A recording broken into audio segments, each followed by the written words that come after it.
That was so gorgeous. Thank you so much. Can you tell us the two pieces that you played? Yes, so happy to be here. So happy to see all of you. Thank you so much for having me today. So the first piece was called Meditation in Calligraphy. It's by the Brazilian composer Felipe Lara, and for solo bass flute. It was inspired by a calligraphy artist that Felipe was really, his work he was really taken with. Gave himself the challenge of composing a piece the way that this artist composed his calligraphy pieces, which was essentially to meditate for a period of 4 or 5 hours and then put on a timer for 20 minutes and make a piece. And so that's the piece that came out of that process. The second piece was by Du Yun. It was called Fast is the Century. And that piece just arrived in my inbox in the early and very dark days of the pandemic as a little sound postcard. It's just a few lines of music. And she said, Claire, play this is for you and Bertha. Bertha's the name of this contrabass flute. So that's the story of that piece. Speaking of Bertha, so there's a lot of flutes up here. A lot of them are squiggly. Can you tell us what they're called? What is going on with all these flutes? Sure. I guess we can work from low to high. So this is Big Bertha. And she's a contrabass flute, so she sounds 2 octaves below the normal flute, the C flute. And next up we have the bass. My bass is called Andreas, after a drag queen, Andreas. Then we have an alto flute, which you'll hear just a tiny snippet of later in the program. This one is named Tanya, after the great Tanya Leon, because the first piece I played on this flute was a piece by Tanya. I actually bought the flute for her piece, so I thought I should name it. And then there's the good old C flute.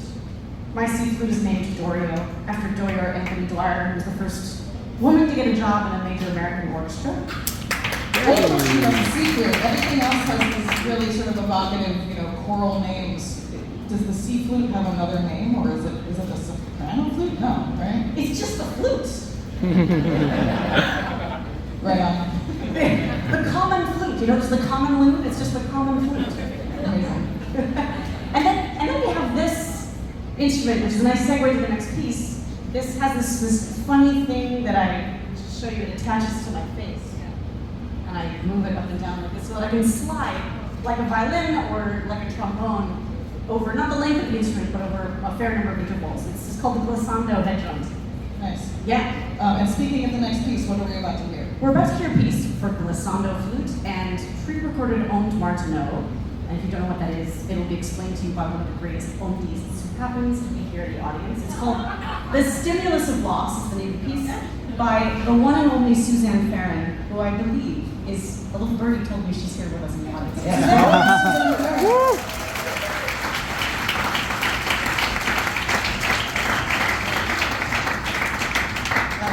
Tell us a little bit about this piece.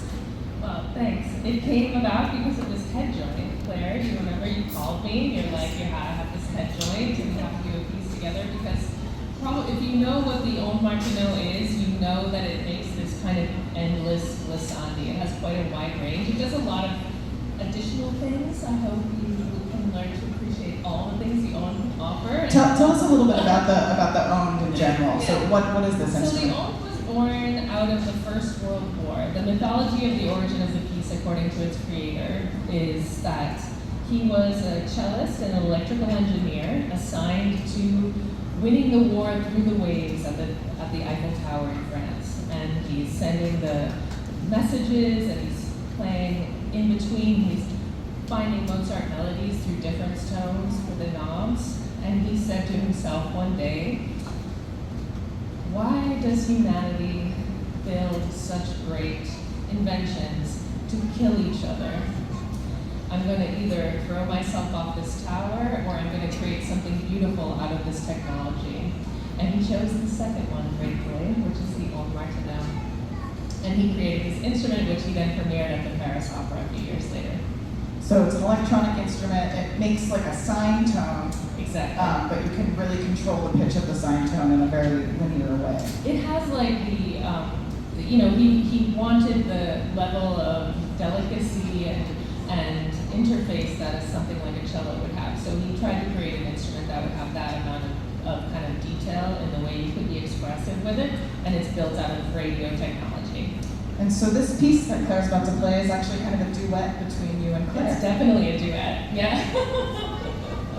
Well, we got to have these really fun play dates where we were in a basement in Harlem, fooling around with what was one of the great discoveries was the cool difference tones between the flute and the onde. So one feature of the onde is that it doesn't have any friction in it. It's kind of odd. That's why it's a little bit out of body and odd to hear, because it's like, what is that? Is that a voice? Is that an instrument? It's kind of this combination of so many elements that's oddly strange and familiar at the same time. And the flute has a lot of like guts in the sound. So the combination of those two things, as they both can glissandi, is kind of interesting. And you'll hear these like subtones, hopefully, that come out of the difference between Claire and my playing. All right, music by Suzanne Farron at Living Music Underground. May I add one tiny thing? Which is just that the recording that you're going to hear is a live performance of Suzanne playing the onde martineau. So it's a duo, but it's sort of a disembodied duo. I'm playing with a composer who's playing an instrument, but she's actually sitting in the audience and playing with a recording of the composer. So I'm going to do my very best to match her timing, which is very fixed because it was recorded 6 years ago. Isn't it always fixed?